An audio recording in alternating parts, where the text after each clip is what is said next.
Бројката на починати од корона е речиси 4200 лица, а Филипче предвидуваше дека ќе има само околу 2000 заболени. Дупло повеќе починати од претпоставката или оценката на Филипче за тоа колку ќе има заразени.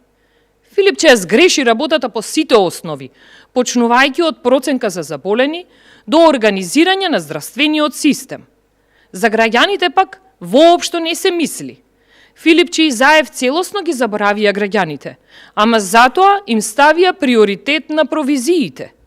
Ставајќи акцент на личните интереси, водени од провизиите, висината на процентите од тендерите, луѓе им умираат по ходници, луѓе умираат бидејќи нема кислород, умираат затоа што нема соодветни лекарства.